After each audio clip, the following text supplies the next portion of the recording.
స్పష్టంగా మీరు మాట్లాడిన విధానాన్ని బట్టి మీకు స్తోత్రం తండ్రి. మీ రెండవ మాట ద్వారా కూడా మీరు మాతో మాట్లాడండి. నీ దాసునైన నన్ను నీ సిలువ చాటును మరుగుపరచండి తండ్రి. వాక్యము ప్రతి ఒక్కరికి ప్రభు స్పష్టంగా అర్థమవటానికి మీ కృపను మాకు దయచేయమని ప్రార్థిస్తున్నాం. ప్రతి విధమైన కీడులను, ప్రతి విధమైన ఆటంకాలను దూరపరచండి తండ్రి. అయ్యా ప్రభువా స్తోత్రం నాయన. మరి ముఖ్యంగా అయ్యా వాతావరణాన్ని అనుకూలపరచండి తండ్రి. ప్రభువా స్తోత్రం నాయన. అయ్యా ఎండ వేడిని తగ్గించి అయ్యా ప్రభువా వాతావరణాన్ని అనుకూలపరచండి. అయ్యా మీరు మమ్మల్ని క్షమించి తండ్రి ప్రభువా అన్ని విషయాల్లో తండ్రి మీరు మాకు తోడై ఉండి నడిపించమని అయ్యా ప్రతి దుష్టుని క్రియను దూరపరిచి క్షేమము, నెమ్మది, ఆశీర్వాదాన్ని దయచేయండి. ఇక్కడ వింటున్న ప్రతి ఒక్కరికి తండ్రి వినగల మనస్సును మీరు మాకు దయచేయమని ప్రార్థిస్తున్నాం. ప్రతి విషయంలో తండ్రి మీ సహాయాన్ని మాకు దయచేయమని ప్రార్థిస్తున్నాం. మీరే కృపతో జ్ఞాపకం చేసుకోమని, కీడు తొలగించి మేలు దయచేసి ప్రభువా సమస్తము చక్కగా జరిగించి దీవించమని మీకే వందనాలు, స్తోత్రాలు చెల్లించుకుంటూ యేసు నామంలో అడిగి వేడుకొనుచున్నాము తండ్రి. ఆమేన్. దేవునికి స్తోత్రం. హల్లెలూయా, హల్లెలూయా, హల్లెలూయా, హల్లెలూయా. రైట్, చదువుకుందాము. లూకా సువార్త 23వ అధ్యాయం 43వ వచనాన్ని చదువుకుందాం. లూకా సువార్త 23వ అధ్యాయం 43వ వచనం. అందుకు ఆయన వానితో, నేడు నీవు నాతో కూడా పరదైస్సులో ఉందువని నిశ్చయముగా నీతో చెప్పుచున్నానని అనేను. దేవునికి స్తోత్రం. హల్లెలూయా.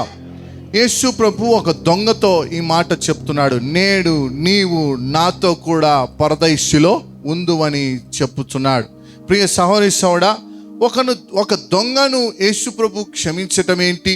నిజంగా పరలోక రాజ్యంలోకి వెళ్ళాలి అంటే ఖచ్చితంగా బాప్తీసం తీసుకోవాలి కదా. బాప్తీసం తీసుకోకుండా పరలోక రాజ్యంకి వెళ్ళటం ఏంటి అనే విషయాలు మనం జ్ఞాపకం చేసుకుందాం. జాగ్రత్తగా అందరు నా వైపు చూడాలి.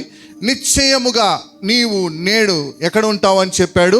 పరదైస్సులో ఉంటావని చెప్పాడు. ఈరోజు ప్రియ సహోదరి సహోదరా జ్ఞాపకం చేసుకోండి. ఆ కాలంలో మనం జ్ఞాపకం చేసుకోండి, రెండో ప్రపంచ యుద్ధం జరిగేటప్పుడంట హిట్లర్ అనే ఆయన ఏం చేస్తున్నాడంటే యూదులందరినీ చంపేస్తున్నాడు. యూదులందరినీ చంపేస్తున్నాడు. ఒక గ్యాస్ టనల్లోకి పంపించి, ఒక గ్యాస్ టనల్లోకి అంటే ఒక కంటైనర్ వాడు ఉంటుంది, దాంట్లోకి యూదులందరినీ పంపించేసి ఈయన ఏం చేస్తున్నాడంటే బయట నుంచి నిప్పు పెట్టి ఆ లోపల ఉన్న వారందరినీ చనిపోయేటట్లు చేస్తున్నాడు. అలా క్యూలో కొంతమంది యూదులు నిలబడ్డారు. ఆ యూదులందరూ ఆ కంటైనర్లోకి వెళ్తున్నారు. ఆ సమయంలో ఒక యవనస్తుడు గట్టిగా కేకలు వేసి ఏడుస్తున్నాడంట. అయ్యో, నా భార్య గర్భవతి, ఇప్పుడు నేను చనిపోతే నా భార్య ఏమైపోతుంది అని చెప్పి ఏడుస్తున్నాడు. అంతలోపల ఈ స్వరాన్ని ఒక దైవ సేవకుడు విన్నాడంట. విన్న తర్వాత ఆ యవనస్తుడి దగ్గరికి వచ్చి, అయ్యా ఎందుకు ఏడుస్తున్నావు, ఏమైంది అంటే ఆ యూదుడు చెప్తున్నాడంట. నా వైపు చూడాలి, అందరూ జాగ్రత్తగా విందాం. ఆ యూదుడు చెప్తున్నాడంట, అయ్యా నా భార్య గర్భవతి, ఇప్పుడు నేను చనిపోతే నా భార్యను చూసుకునేవారు ఎవరు లేరు, అయ్యో అని చెప్పి ఆ బాధతో నేను చనిపోతున్నానని చెప్పి ఆ బాధతో ఏడుస్తున్నాను అని చెప్పాడంట. మెల్లగా ఆ సేవకుడు అన్నాడంట, ఇదిగో నువ్వు ఇక్కడి నుంచి వెళ్ళిపో, నీ స్థానంలో నేను నిలబడతాను, నువ్వు వెళ్ళిపో అని చెప్పాడంట. దేవునికి స్తోత్రం. హల్లెలూయా. సరే అని చెప్పి ఈ యూదుని స్థానంలో ఎవరు నిలబడ్డారు? ఒక సేవకుడు నిలబడ్డాడు. సేవకుడు వెళ్తూ ఒక మాట చెప్పాడంట, అయ్యా నువ్వు ఈ పని నేను ఒక మాట చెప్తాను నీకు, నువ్వు ఈ పని చేయి. నువ్వు ఎవరో నాకు తెలియదు, నువ్వు నా రక్త సంబంధం కాదు, నువ్వు నా బంధువు కూడా కాదు, అయితే నువ్వు ఒక పని చేయాలి. నేను చనిపోయిన తర్వాత అయినా నువ్వు రక్షణ తీసుకోవాలి అని చెప్పాడంట. ఏం తీసుకోవాలని చెప్పాడు? చెప్పండి గట్టిగా. చెప్తానే ఆయన ఆ టన్నుల్లోకి వెళ్ళిపోతున్న సమయంలో ఈయన ఏం చేశాడంటే రక్షణ తీసుకో అని చెప్పి ఈయన ఏం చేశాడు? ఈయన ఈ టన్నుల్లోకి వెళ్ళిపోయాడు. అంతలోపల ఈయన మళ్ళా గట్టిగా అరిచి, నా కోసం ఇంత త్యాగం చేశారా, నా కోసము ఇంత కృప చూపించావా దేవా అని చెప్పి ఏం చేశాడంట? వెంటనే అప్పటికప్పుడే ఆ యూదుడు ఏం చేశాడు? రక్షణ తీసుకున్నాడు. దేవునికి స్తోత్రం. హల్లెలూయా, హల్లెలూయా. చివరి క్షణంలో ఏం తప్పించబడింది? ప్రాణము పోకుండా తప్పించబడింది. ఇక్కడ దొంగను కూడా మనం జ్ఞాపకం చేసుకుంటే చివరి క్షణంలో ఈ దొంగ ఏం తప్పించుకున్నాడు? మరణాన్ని, నరకం అనే మరణాన్ని ఏం చేసుకున్నాడు? తప్పించుకున్నాడు. ఈ తప్పించుకోవడానికి కారణం ఏంటి అంటే, మనం చక్కగా ఈ మాటను మనం జ్ఞాపకం చేసుకుంటే, నేడు నీవు నాతో కూడా ఎక్కడ ఉంటావని చెప్పాడు? పరదైస్సులో ఉంటావని చెప్పాడు. ఈ మాటను మనం జ్ఞాపకం చేసుకుంటే ఈ మాటలో ఏం కనిపిస్తుంది అంటే కృప కనిపిస్తుంది. ఏం కనిపిస్తుంది? చెప్పండి అందరు గట్టిగా. ఈ దినాల్లో మనకేం కావాలి? కృప కావాలి. కృప లేకపోతే ఈ దినాల్లో మనం బ్రతకలేం. చూడండి, ఆ వ్యక్తికి చివరి క్షణంలో మరణం నుంచి తప్పించుకునే కృపను దేవుడు దయచేశాడు. ఈరోజు నీకు కూడా అటువంటి కృప కావాలి. బయటికి వెళితే క్షేమంగా వచ్చే దినాలు కాదు. కృప లేకపోతే మనం బ్రతకలేం. ఎవరి మనసులో ఏ ద్వేషం ఉందో, ఎవరి మనసులో ఎట్లాంటి స్వభావం ఉందో నువ్వు గ్రహించలేవు. కానీ కృప ఉంటేనే ఏం చేయబడతావు? నువ్వు తప్పించబడతావు. దేవునికి స్తోత్రం. హల్లెలూయా, హల్లెలూయా. కృప లేకపోతే మనం ఏం చేయలేము? బ్రతకలేం. ఈ దొంగ కూడా చివరి క్షణంలో ఏం పొందుకున్నాడు? కృప పొందుకున్నాడు. ఏం పొందుకున్నాడు? చెప్పండి గట్టిగా. అంటాం కదా, నీ కృప తప్ప నీ మనసులో బహుకాలముగా నేనున్న స్థితిలో నీ కృప నాయడా చాలునంటివే. నీ కృప తప్ప వేరొకటి లేదయా. నీ మనసులో బహుకాలముగా నీ కృప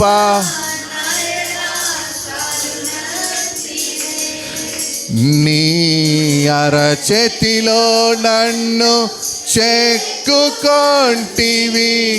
నాకేమి కొతువా? ఈ స్తుతి మహిమలు నీకే చెల్లించెదను జీవితాంతము. హల్లెలూయా, హల్లెలూయా. నీ కృప తప్ప వేరొకటి ఏది నన్ను కాపాడలేదు తండ్రి కదా.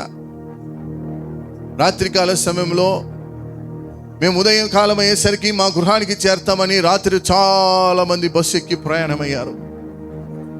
ఉదయం అయ్యేసరికి ఇంకా 10 నిమిషాల్లో గృహం చేరతాం అనుకునే సమయంలో ఆ బస్సు వెళ్ళి టిప్పర్ను కొట్టింది.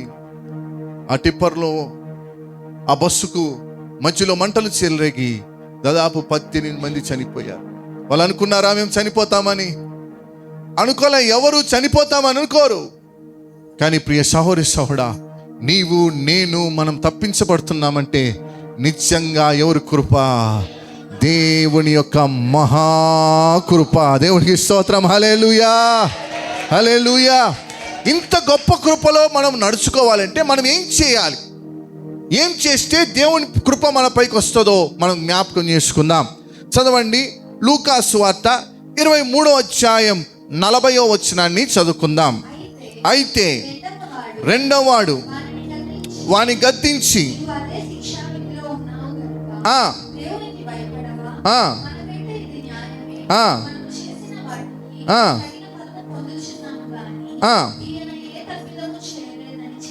చాలు. ఇక్కడ మనం జ్ఞాపకం చేసుకుంటే ఆ రెండవ వాడు మాట్లాడుతున్నాడు. చూడండి ఏమని మాట్లాడుతున్నాడు? రెండవ దొంగ ఏమని మాట్లాడుతున్నాడు? మరొకసారి చదువుకుందాం. ఆ రెండవ వాడు వాడిని గద్దించి, నీవు అదే శిక్షా విధిలో ఉన్నావు గనుక దేవునికి భయపడవా? ఏమంటున్నాడు? చెప్పండి అందరు గట్టిగా. మనం ఎవరికి భయపడాలి? దేవునికి మనం భయపడినట్లయితే ఆయన కృప మన పైకి వస్తుంది. మొదటివాడు దొంగ అంటున్నాడు, నిన్ను నీవు రక్షించుకొని మమ్మల్ని కూడా రక్షించు అంటున్నాడు, ఎగతాళిగా మాట్లాడుతున్నాడు. కానీ రెండోవాడు అట్లా మాట్లాడలే. అయ్యా, నీవు ఆ శిక్షలో ఉన్నావు, ఎందుకంటే నీకు అది తగినదే. నువ్వు తప్పు చేసావు, నువ్వు పొరపాటు చేసావు, నువ్వు దొంగతనం చేసావు, కాబట్టి నీకు ఆ శిక్ష పడింది, కరెక్టే. కానీ కానీ కానీ ఈయన ఏ తప్పిదము చేశాడా? ఏమైనా యేసయ్య తప్పిదము చెప్పండి, ఒక్కటైనా తప్పిదం చేశాడా యేసు ప్రభు? ఎక్కడైనా ఎక్కడ యేసు తప్పుదము చేయలేదు. ఆ దొంగ గ్రహించాడు. దొంగ గ్రహించి అంటున్నాడు, అయ్యా, ఈయన ఏ తప్పిదము చేయలేదు, నువ్వు ఆయనకు భయపడవా? ఏమంటున్నాడు? మనం ఎవరికి భయపడాలి? భయపడుతున్నామా? చెప్పండి గట్టిగా, భయపడుతున్నామా? నేను దేవునికి భయపడుతున్నానన్న వారి చేతులు పైకి ఎత్తండి. ఎత్తుతున్నారా? భయపడే వ్యక్తులుగా మనం ఉండాలి. నువ్వు లోకంలో అధికారులకు లేకుంటే ఇంకొకరికి భయపడకపోయినా అది నీ ఇష్టం. కానీ దేవుని నమ్మిన తర్వాత ఖచ్చితంగా నువ్వు ఎవరికి భయపడాలి? నీకు కృప కావాలి అంటే ఎవరికి భయపడాలి? నువ్వు కృపలో నడవాలి అంటే ఎవరికి భయపడాలి? నువ్వు బయటికి వెళ్ళి తిరిగి ఇంటికి రావాలి అంటే నీ హృదయంలో ఎవరి భయం ఉండాలి? దేవుని భయము నీలో ఉండునుగాక. హల్లెలూయా. భయం అనేది ఉండాలి మనకి. కొంతమందికి భయం అనేది ఉండదు, ఇష్టానుసారంగా మాట్లాడుతుంటారు. నోటికి ఎంత మాట వస్తే అంత మాట మాట్లాడుతుంటారు. భయపడకపోతే ప్రియ సహోదరి సహోడా, ఎవరికైనా సరే జ్ఞాపకం చేసుకోండి, ముఖ్యంగా క్రైస్తవ జీవితంలో భయం అనేది దేవుని పట్ల తప్పకుండా ఉండాలి. భయం అనేది నీ జీవితంలో లేకపోతే కృప నీకు లేనట్టే. కృప లేకపోతే ఈ లోకంలో బ్రతకడం చాలా కష్టం. చివరి క్షణంలో దొంగ ఏం పొందుకున్నాడు? కృప పొందుకున్నాడు. ఏం పొందుకున్నాడు? చెప్పండి, నా వైపు చూడాలి అందరూ. ఏం పొందుకున్నాడు కదా? ఎంత లక్కీ ఫెలో కదా అంటాను కదా, మనం అంటాం నక్కదొక్కదొక్కాడని కదా, అవునా కదా? కొంతమంది, ఒకరోజు ఓ వివాహానికి నేను వెళ్ళాను. నా ముందరున్న ఇద్దరు మాట్లాడుకుంటున్నారు. ఆ అబ్బాయి చాలా బాగున్నాడు, ఆ అబ్బాయి చాలా బాగున్నాడు, ఆ అమ్మాయికి కొంచెం పళ్ళు ఎత్తిన ఈమె పక్కన ఉంది, క్లిప్ పెట్టుకొని ఉంది పళ్ళకి. పెళ్లి కుమారుడు పక్కన పెళ్లి కుమార్తె ఉంది, కానీ పళ్ళకి క్లిప్ పెట్టుకొని ఉంది. నా ముందర వీళ్ళు మాట్లాడుకుంటున్నారు. ఏమని మాట్లాడుకుంటున్నారంటే, ఆ అమ్మాయి క్లిప్ పెట్టుకొని ఉంది, కానీ ఆ అబ్బాయి చాలా బాగున్నాడు, ఈ పిల్ల నక్కతోకి దొక్కింది అట్లాంటి వాడిని దక్కించుకోవడానికి. కొంచెం నేను చెప్పే విషయాన్ని జ్ఞాపకం చేస్తూ కొంతమంది ఇట్లా మాట్లాడుకుంటూ ఉంటారు. కొన్ని విషయాల్లో వాళ్ళు అనుకోకుండా కొన్ని పొందుకున్నప్పుడు ఖచ్చితంగా ఇట్లాంటి మాటలు మాట్లాడుకుంటూ ఉంటారు. అలాంటి సమయంలో యేసు ప్రభు పక్కన సిలువ వేయబడుతున్న ఈ దొంగ కూడా ఖచ్చితంగా ఎవరి కృప పొందుకున్నాడు? దేవుని యొక్క మహాకృప. దేవునికి స్తోత్రం. హల్లెలూయా, హల్లెలూయా. ఆ కృప కావాలి అంటే ఏం చేయాలి? మొదటిగా భయపడాలి. ఎవరికి భయపడాలి? చెప్పండి, ఎవరికి భయపడాలి? ఎవరికి భయపడాలి? సౌలు దావీదుని చంపటానికి ఏమాత్రం భయపడడంలే. ఈట తీసుకొని పొడిచి చంపాలని, ఎన్నోసార్లు సైనికుల చేత చంపించాలని ఎన్నోసార్లు ప్రయత్నం చేశాడు. కానీ దావీదు చూడండి, సౌలు చేతికి చిక్కినా సరే, సౌలు దావీదు చేతికి దొరికినా సరే ఏమంటున్నాడు? నేను ఆయనను చంపను, ఎందుకంటే నేను దేవునికి భయపడేవాడు. ఎవరికి భయపడేవాడిని? దావీదు పైన ఎవరి కృప ఉంది? చెప్పండి గట్టిగా. ఈరోజు మన పైన ఎవరి కృప ఉండాలి? చెప్పండి, మీ తలల మీద చేతులు పెట్టుకోండి ఇట్లాగా. నా పైన అంతేనా స్వరము? దేవుని కృప ఉండునుగాక. ఆమేన్, ఆమేన్. హల్లెలూయా, హల్లెలూయా. మొదటిగా భయపడితే ఎవరి కృప వస్తుందంట? రెండవదిగా మనం జ్ఞాపకం చేసుకుంటే చూడండి, అదే లూకా సువార్త 23వ అధ్యాయం 42వ వచనం.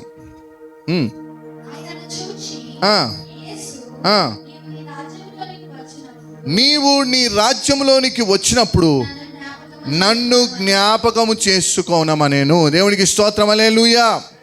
నా వైపు చూడాలి. ఒక దొంగ యేసు వైపు చూసి ప్రార్థన చేస్తున్నాడు. ఏం చేస్తున్నాడు? నీవు నీ రాజ్యం వచ్చినప్పుడు నన్ను జ్ఞాపకం చేసుకో. ఏమని చేస్తున్నాడు చెప్పండి, అందరు చెప్పాలి. నీవు నీ రాజ్యం వచ్చినప్పుడు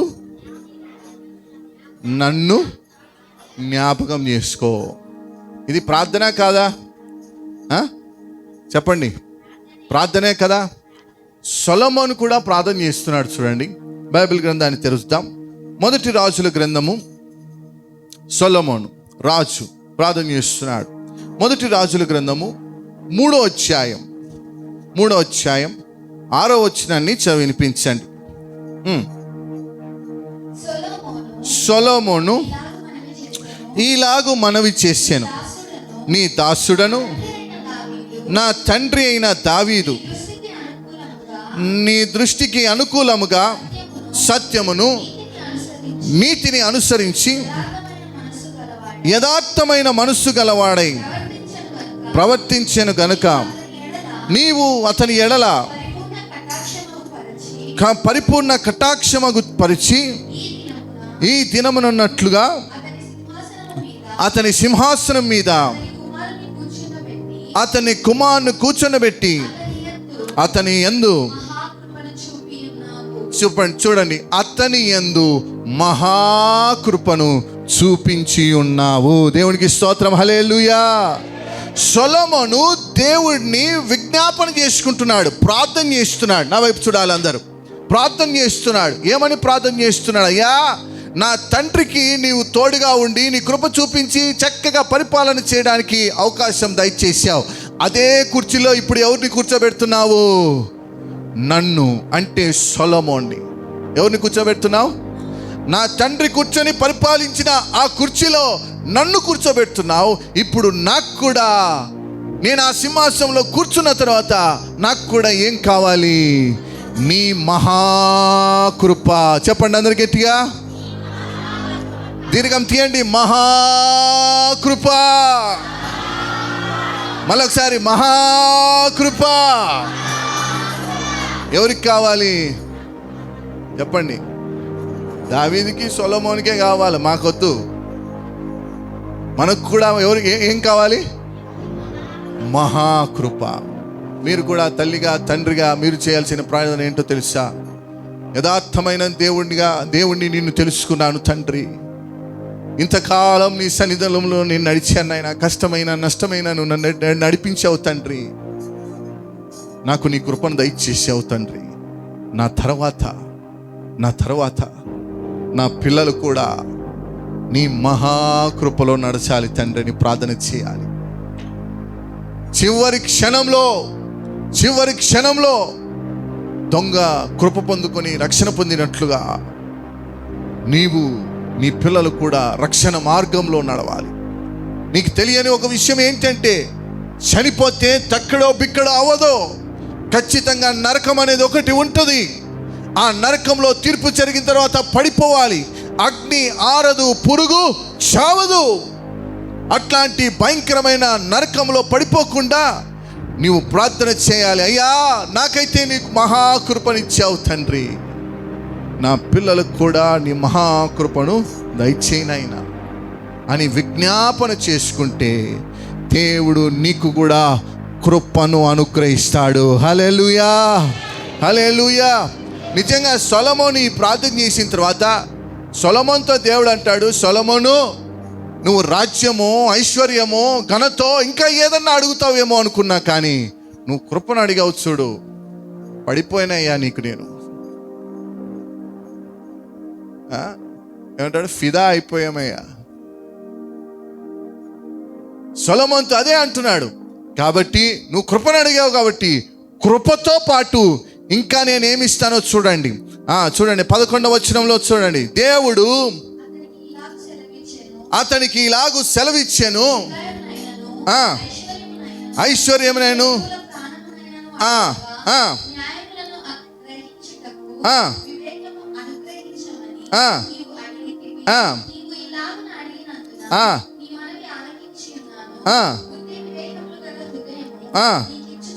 చూడండి, బుద్ధి వివేకం కలిగిన హృదయమును నీకు ఇచ్చుచున్నాను. చూడండి, పూర్వీకులలో నీ వంటి వాడు ఒక్కడును లేడు, ఇక మీదట నీ వంటి వాడు ఒక్కడు కూడా ఉండడు. హల్లెలూయా. అంటే ఎంత కృప ఇచ్చేసాడో చూడండి కదా. పూర్వీకుల్లో ఎవరు లేరు, ఇంకా రాబోయే తరంలో కూడా నీలాంటి వాడు ఒక్కడు లేడు. నీలాంటి వాడు లేడయ్యా. సొలొమోనుకు అంత కృపను దేవుడు ఇచ్చేసాడు. ఈరోజు ప్రియ సహోదరి సహోదరుడా, ఎన్ని సంవత్సరాలుగా మనం దేవుని మందిరానికి వస్తున్నాం కదా, ఇన్ని సంవత్సరాలుగా దేవుని స్తుతిస్తున్నాం కదా, మనం కృప పొందుకున్న వారిగా ఉంటున్నామా? నీ తర్వాత నీ పిల్లలు కృప పొందుకునే వారిగా ఉంటున్నారా? ప్రార్థన చేస్తే దేవుడు ఏమనుగ్రహిస్తాడు? కృపను మనకు దయచేస్తాడు. హల్లెలూయా. యవనస్తులారా, నా వైపు చూడాలి. ప్రార్థన లేకపోతే నీ జీవితంలో నువ్వు కృప పొందుకోలేవు. నేనేదో బాగా చదువుకుంటున్నాను, రాబోయే దినాల్లో మంచి ఉద్యోగం సంపాదించుకుంటున్నాను అని చెప్పి నువ్వు అనుకోవచ్చు. సరే, మంచిదే. కానీ అన్నిటికంటే ముఖ్యంగా, జాగ్రత్తగా వినండి, అన్నిటికంటే ముఖ్యంగా యవ్వన కుమార్తె, అన్నిటికంటే ముఖ్యంగా దేవుని కృప ఉంటేనే అన్ని విషయాల్లో నువ్వు వర్ధిల్లుతావు. హల్లెలూయా, హల్లెలూయా. కృప లేకపోతే ఏది నువ్వు చేసినా కానీ అది దేవుని దృష్టిలో వ్యర్థమే. అందుకే సొలొమోను అంటాడు కదా, అయ్యా నీ కృప నాకు దయచేయని విజ్ఞాపన చేసుకుంటున్నాడు. విజ్ఞాపన చేసుకోండి. మీ భవిష్యత్తు మీకు ఎట్లా ఉంటుందో మీకు తెలియదు, కానీ నీ భవిష్యత్తు బాగుండాలి అంటే ఖచ్చితంగా నువ్వు కూడా ఏం చేసుకోవాలి? విజ్ఞాపన చేసుకోవాలి. ఏం చేసుకోవాలి? చెప్పండి గట్టిగా, అందరూ చెప్పండి గట్టిగా. ఏం చేసుకోవాలి? మనము విజ్ఞాపన చేసుకోవాలి. హల్లెలూయా, హల్లెలూయా. ఏమంటున్నాడు దొంగ? మూడవదిగా మనం జ్ఞాపకం చేసుకుంటే, ఆ కృప పొందుకోవడానికి మొదటిగా భయపడ్డాడు, రెండవదిగా యథార్థంగా విజ్ఞాపన చేశాడు, మూడవదిగా మనం జ్ఞాపకం చేసుకుంటే లూకా సువార్త 23వ అధ్యాయం 42వ వచనం మరొకసారి చదివి వినిపించండి. ఆయనను చూచి యేసు దేవునికి స్తోత్రం కలుగునుగాక. గట్టిగా చెప్పండి ఆమేన్. మరొకసారి చెప్పండి గట్టిగా. ఇక్కడ ఒక మాట అంటున్నాడు చూడండి. ఆయనను చూచి ఎవరు చూశారు? యేసు దొంగను చూచి. ఎవరిని చూసి? యేసు దొంగను చూచి. ఎవరు ఇంత మంచిగా మాట్లాడుతున్నారు అని చెప్పి దొంగ వైపు చూశాడు. దొంగ వైపు చూసి అంటున్నాడు, అయ్యా నీకు విశ్వాసం ఉంది కాబట్టి, నీకేముంది? విశ్వాసం ఉంది కాబట్టి ఖచ్చితంగా నువ్వు నా రాజ్యంలో ప్రవేశిస్తావు. హల్లెలూయా, హల్లెలూయా. మూడవదిగా కృప ఉండాలంటే ఏముండాలి? మనలో విశ్వాసం ఉండాలి. ఏముండాలి? చెప్పండి గట్టిగా, అందరూ చెప్పాలి. అయ్యా పురుషులారా, ఏముండాలి మనలో? ఏముండాలి? విశ్వాసం ఉండాలి. ఏముండాలి? విశ్వాసం ఉండాలి. ఎంత విశ్వాసం ఉండాలని చెప్పాడు యేసు? ఆవగింజంత విశ్వాసం ఉండాలి. నీలో ఆవగింజంత విశ్వాసం ఉన్న ఎడలా ఈ కొండను చూచి నువ్వు ప్రార్థన చేస్తే రేపొద్దున ఆ కొండ నీ దగ్గర నుంచి ఉండకుండా దేవుడు చేస్తాడు. అంత విశ్వాసం కలిగిన ప్రార్థనలు మనం చేయాలి. విశ్వాసం మనలో ఉండాలి. యేసు దొంగ వైపు చూచాడు. ఒక దొంగ, పాప క్షమాపణ లేని దొంగ, హత్యలు చేసిన దొంగ, భయంకరమైన నేరాలు చేసిన దొంగ, ఇంత మంచి మాటలు మాట్లాడుతున్నాడని ఆయన వైపు ఎవరు చూచారు? యేసు చూచాడు.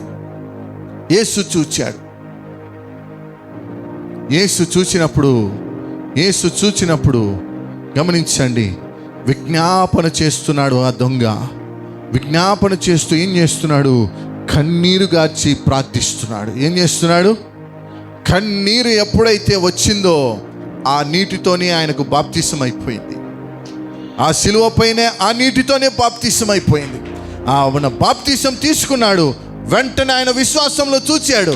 చూచిన వెంటనే అంటున్నాడు, నీవు నేడు నాతో కూడా ఎక్కడుంటావు?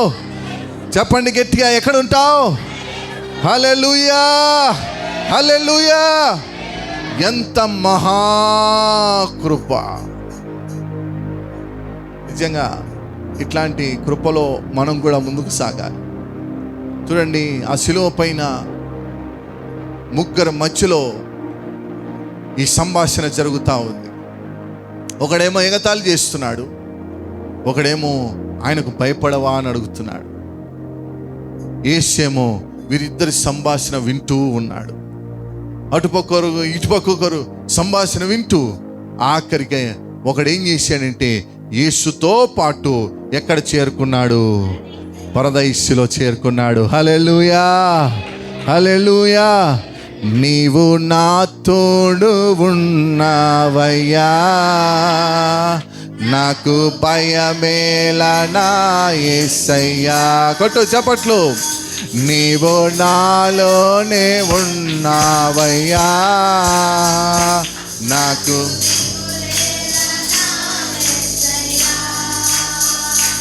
నాకు భయమేలా, నాకు దిగులేలా, నాకు భీతేలా, నాకు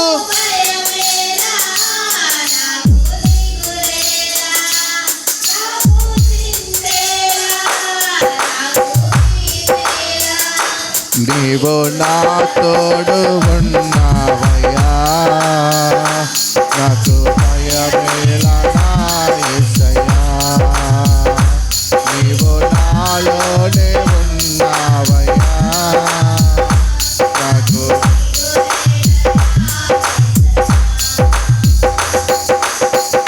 హల్లెలూయా, హల్లెలూయా. మన కృప కావాలన్నా వద్దా? చెప్పండి.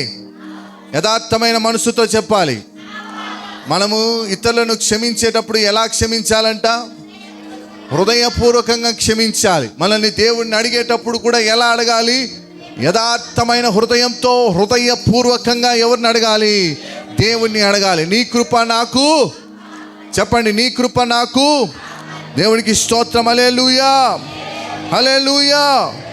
చూడండి, చివరిగా మనం ఈ మాటను జ్ఞాపకం చేసుకుందాం. లూకాసు వార్త 23వ అధ్యాయం 43వ వచనాన్ని చదివినిపించండి.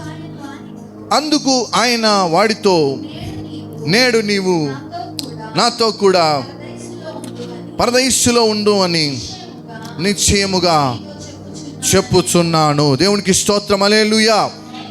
నిజంగా ఆ సమయంలో ఆ దొంగ ఆ రీతిగా యేసు ప్రభుని అడుగుతానే ఆప్షన్ ఏమీ ఇలా దేవుడు అంటే రెండో అవకాశం ఏమీ ఇలా దేవుడు. రైట్, ఇప్పుడు ఈ సమయంలో నువ్వు కళ్ళు మూసిన వెంటనే, నేను కళ్ళు మూసిన వెంటనే నాతో పాటు ఖచ్చితంగా నువ్వు ఎక్కడుంటావు అని చెప్పాడు. అంతే, రెండో ఆప్షన్ లేదు అక్కడ, రెండో అవకాశం లేదు అక్కడ. ఖచ్చితంగా దేవుడు మాట ఇచ్చాడు. మాట ఇచ్చిన తర్వాత ఆయనను ఎక్కడికి తీసుకువెళ్ళిపోయాడు? పరదైస్సులోకి తీసుకుపోయాడు. ఈరోజు ప్రియ సోదరుడా, మాట ఇస్తే నెరవేర్చే దేవుడు మన దేవుడు. ఆయన మాట ఇస్తే ఖచ్చితంగా ఏం చేస్తాడు?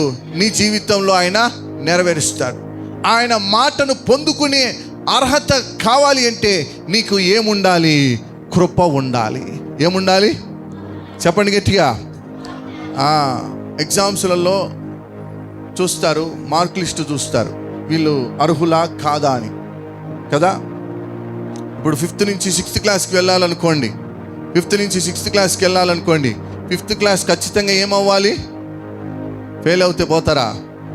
చెప్పండి, నా వైపు చూడాలి. ఫెయిల్ అయితే పోతారా? పోరు కదా. ఖచ్చితంగా 5th క్లాస్ ఏం కావాలి? ఆ తర్వాత ఏ క్లాస్లోకి వస్తారు? దేవుడు నిన్ను చూసినప్పుడు నీలో కనిపించాల్సింది ఏంటో తెలుసా? కృప కనిపించాలి. ఏం కనిపించాలి? చెప్పండి. కృప కావాలంటే ఏమేమి కావాలి? ఏమేమి ఉండాలని చెప్పాను?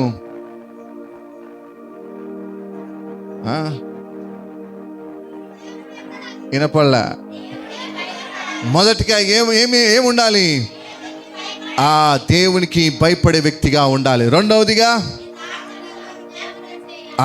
యథార్థంగా ఏం చేయాలి?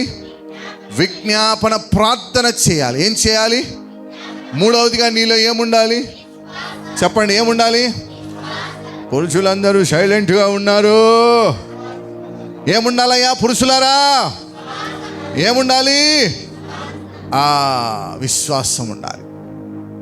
అప్పుడు ఇవన్నీ చూసిన తర్వాత దేవుడు నిశ్చయముగా, ఇంకా రెండో ఆప్షన్ లేదు, ఖచ్చితంగా నీవు నేడు నాతో కూడా ఎక్కడ ఉంటావు? పరదేశంలో ఉంటావు. ఎక్కడ ఉంటావు? అందరూ ఆశ్చర్యపోతున్నారు. పరదేశంలోకి దొంగ వచ్చాడేంటి? దొంగ వచ్చాడేంటి? అసలు దొంగకు అవకాశం ఉంటుందా? చెప్పండి. హత్యలు చేసినోడికి, నరహత్యలు చేసినోడికి, భయంకరమైన మాటలు మాట్లాడినోడికి, దొంగకు పరలోక రాజ్యంలో పరదేశంలో అర్హత ఉంటుందా? లేదు. అట్లాంటిది వీడు వచ్చాడు. ఆ వ్యక్తి చెప్తున్నాడు, అయ్యా చివరి క్షణంలో ఇంకా ప్రాణం పోతుందనగా నేనేం పొందుకున్నాను? చెప్పండి గట్టిగా, అందరం గట్టిగా చెప్తాం. ఏం పొందుకున్నాను? అవునా? కృప పొందుకున్నావా? ఎంత మంచి పని చేసావయ్యా, ఎంత మంచి పని చేశావు. మనమందరం కూడా కృప పొందుకొందుముగాక. దేవునికి స్తోత్రం. హల్లెలూయా. రెండు చేతులు పైకెత్తి దేవునికి స్తోత్రాలు చెప్తాం. హల్లెలూయా. అందరం మోకరిస్తాం, కళ్ళు మూసుకుందాం, ప్రార్థన చేసుకుందాం. అందరూ మోకరించండి, కళ్ళు మూసుకుందాం. ఎవ్వరు కళ్ళు తెరవద్దు, అటు ఇటు ఎవరు చూడొద్దండి. అందరం కళ్ళు మూసుకుందాం, ప్రార్థన చేసుకుందాం.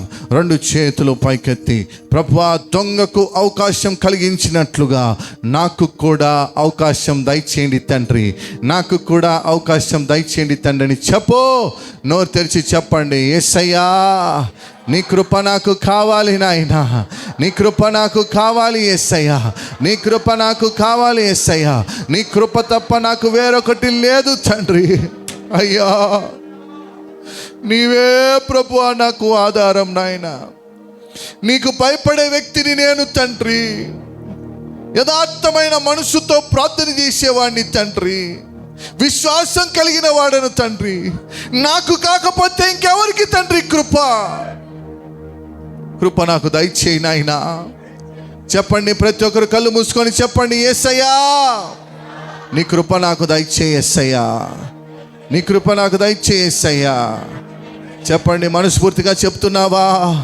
తలలు కింద పెట్టవద్దండి, తలలు పైకెత్తి ప్రార్థన చేయండి. అయ్యా కృప నాకు దయచేయి నాయనా, కృప నాకు దయచేయి నాయనా. అయ్యా కృపలో నేను ఉండాలి తండ్రి, కృపలో నేను ఉండాలి యేసయ్యా అని చెప్పు. నోరు తెరిచి చెప్పు, యేసయ్యా నీ కృప నాకు దయచేయి నాయనా. ప్రతి ఒక్కరు చెప్పండి, మనస్ఫూర్తిగా చెప్పండి.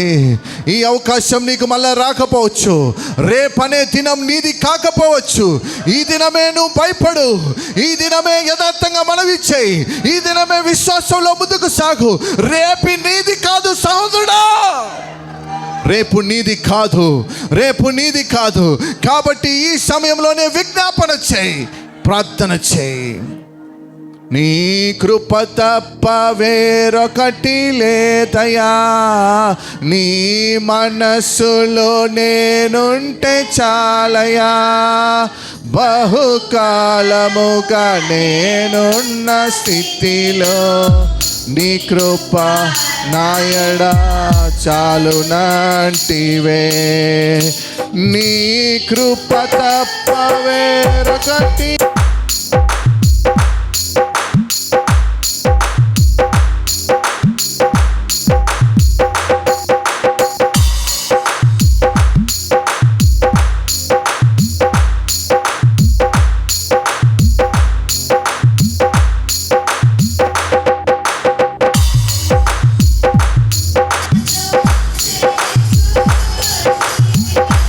నాకేది పొదువా. నీ స్తుతి మహిమలు నీకే చెల్లించేటను జీవితాంతము. ఘనమైనవి నీ కార్యములు నా ఎడల, స్థిరమైనవి నీ ఆలోచనలు నా ఘనమైనవి నీ కార్యములు నా ఎడల, స్థిరమైనవి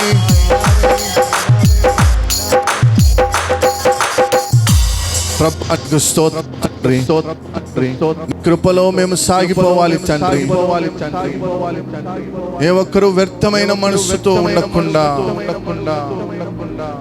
అయ్యా నీ మాటను గ్రహించే వ్యక్తులుగా చేయమని ప్రార్థిస్తున్నాం తండ్రి. నేడు నీవు నాతో కూడా పరదేశులో ఉందువని నిశ్చయముగా చెప్పావు తండ్రి. అతనిలోని భయం చూశావు, అతనిలోని యథార్థమైన మనస్సును చూచావు, అతనిలోని విశ్వాసాన్ని చూచావు. నిశ్చయంగా అతన్ని తీసుకుపోయావు తండ్రి. అయ్యా ప్రభువా, నీ మాట ద్వారా మేము తెలుసుకునే విషయాలు ఇవి తండ్రి. ప్రభువా, మేము నీ సన్నిధానంలో భయపడాలి తండ్రి. మేము మీ సన్నిధానంలో యథార్థంగా ప్రార్థన చేయాలి తండ్రి. మేము మా జీవితంలో విశ్వాసం కలిగి ఉండాలి తండ్రి. మమ్మల్ని కూడా నిశ్చయంగా పిలుచుకునే దేవుడవు తండ్రి. దొంగ కంటే గొప్ప అవకాశం ఇచ్చావు నాయన. స్తోత్రం నాయన. ఈ అవకాశంలో మేము ముందుకు సాగిపోవాలి తండ్రి.